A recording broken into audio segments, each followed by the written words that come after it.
all four of the Gospels, Matthew, Mark, Luke, and John, give an account of the last meal that Jesus ate with his disciples before he was arrested.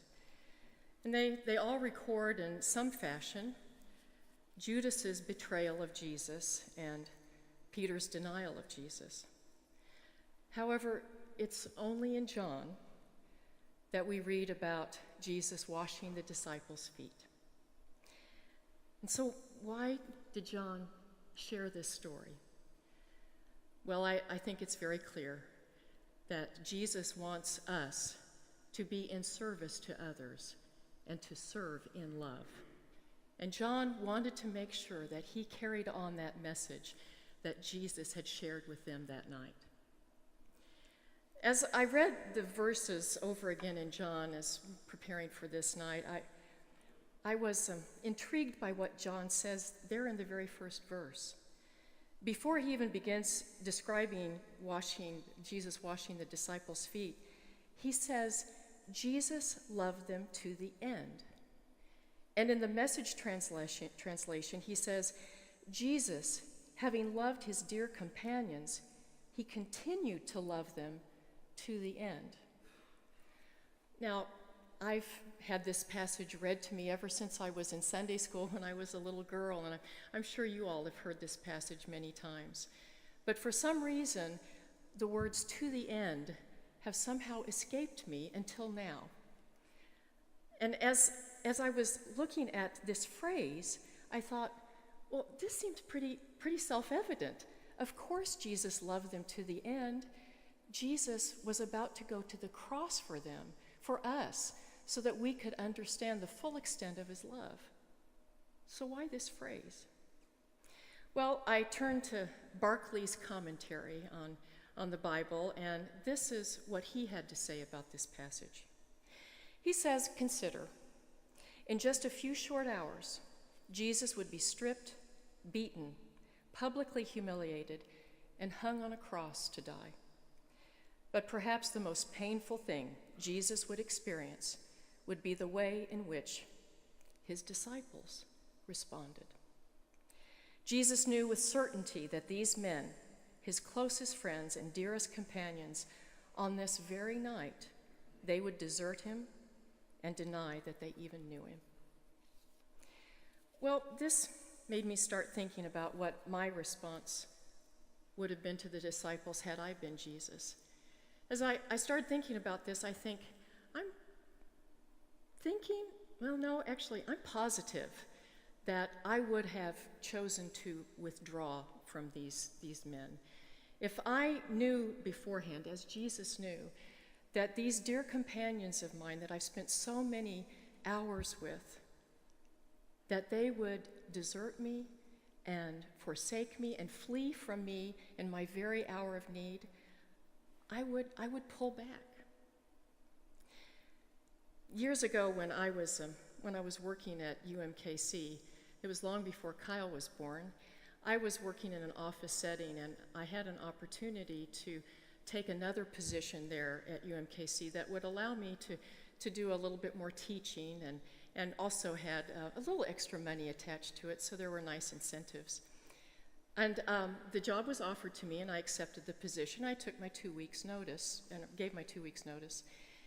And I look back on those 2 weeks, and I realized how difficult they were, because what I wanted to do was just slide by. I just wanted to shift everything into automatic and really not attend to the job that I still had before me in that 2 weeks. I thought, gee, really, does it make any difference if I leave this paperwork and these unpleasant phone calls to somebody else?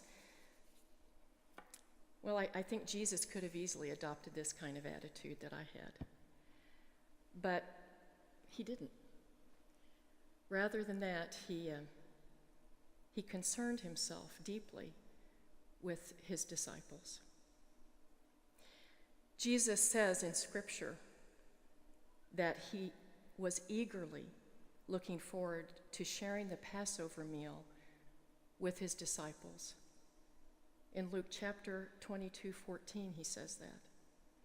And as I reflected on this, I once again went back to the phrase, to the end.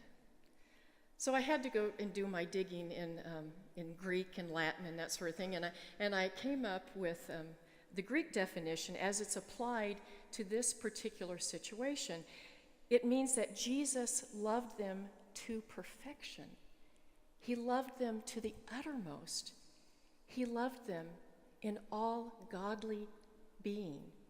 He loved them completely, and he loved them personally. Rusty read that Jesus did show the disciples his love for them by interrupting this holy meal, taking off his outer garment, and washing the disciples' feet. He washed all of the disciples' feet, not just those that were closest to him, not just James and John and Peter, but he washed the feet of people that perhaps felt insignificant at times, just the way I feel at times. He also washed the feet of his betrayer, Judas. The very next day, Jesus would show the world very publicly how much he loves us and how much God loves us by allowing himself to be nailed on a cross. But on this night, Jesus shows that very intimate love that he reaches and gives to all of us. In those times that we feel are darkest and we feel most alone, that's exactly when Jesus is the most present with us. And surely he was present this evening with his disciples. But again, I would have emotionally stepped away. And that's not what Jesus did. I would have stepped away, but Jesus stepped forward in sacrificial love. About 4 years ago, on a really cold January night, a man by the name of Julio Diaz was just leaving his work. He was a social worker at a hospital in the heart of New York City. And he was going to be getting on the subway train going out to the Bronx to his home. He got on the train and he rode out to the Bronx. He got off of the train at his usual stop, and as he was walking on the platform to go toward the stairs to go up to the street level, a young boy came up to him, a boy that was much smaller than Julio, because Julio was a big fellow, 6'2" and about 200 pounds. And this young boy came up to him, not wearing a coat, but he pulled a knife on Julio. And he said he would hurt Julio unless Julio gave him his wallet. Well, Julio had seen lots of people in his work as a social worker in a hospital who had struggled with alcohol and drug addictions. He saw what it did to them, and when he looked in Julio's eyes, he didn't see those addictions. What he saw was fear. Well, Julio was tired, and rather than make any kind of fuss, he thought, I'm just going to give him my wallet. So he did. And as the boy was starting to run away, Julio said, I don't know what made me do it and what made me say it, but it just came out of my mouth. He said, hey, kid, you know you forgot something. Well, the boy turned around and looked at him, and Julio said, look, it's a really cold night. If you're going to be robbing people all night, at least take my coat. The boy looked at him astonished, and he said, what are you saying, that you'd give me your coat? And Julio said, well, yeah, if you need the money so badly that you'd risk going to jail, then you must really need this coat as well. The boy just stood and stared at him. After a moment, Julio said, I don't know why I said this either. It came out of my mouth. He said, I'm going to my favorite coffee shop for dinner. I'd like some company. Why don't you join me? And to his surprise, the boy did join him. As they entered the coffee shop, they were greeted.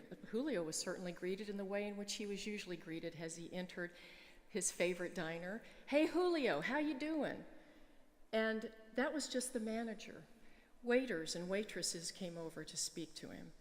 The dishwasher came out from the kitchen, and one of the cooks came out to speak to Julio. The boy was astonished.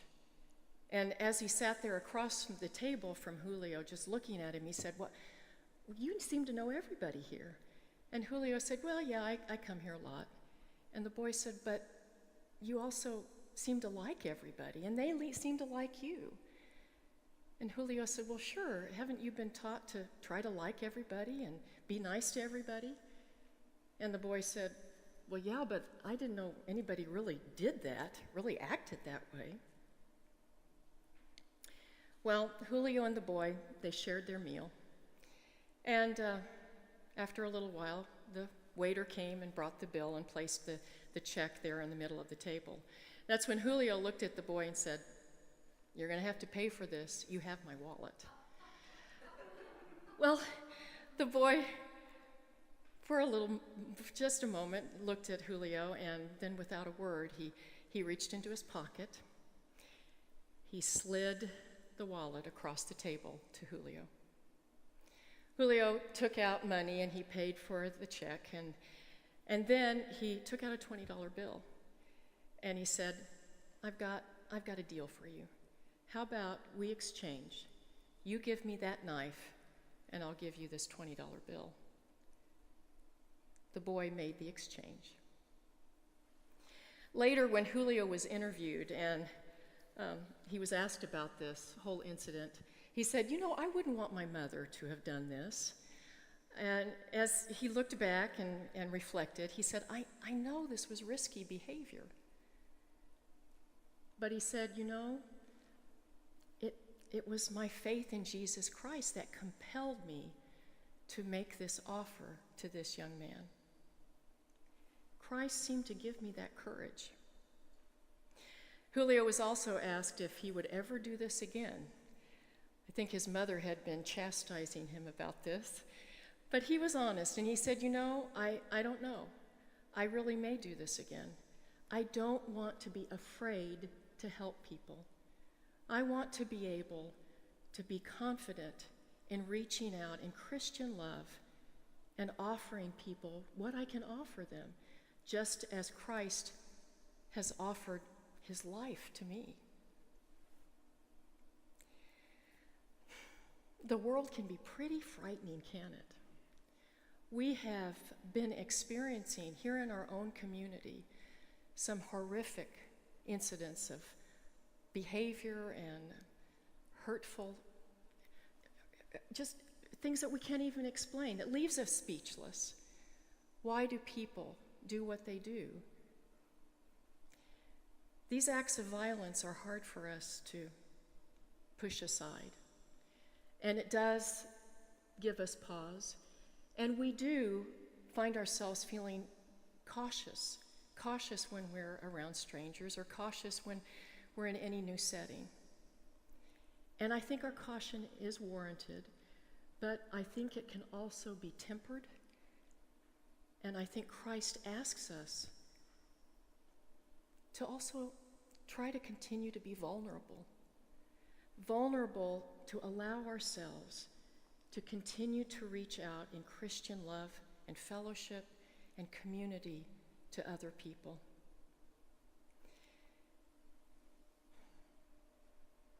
Christ was the perfect example of sacrificial love. This table Christ set before his disciples hundreds of years ago. But Christ continues to set this table before us. Christ gave us his body and his blood so that we may be forgiven.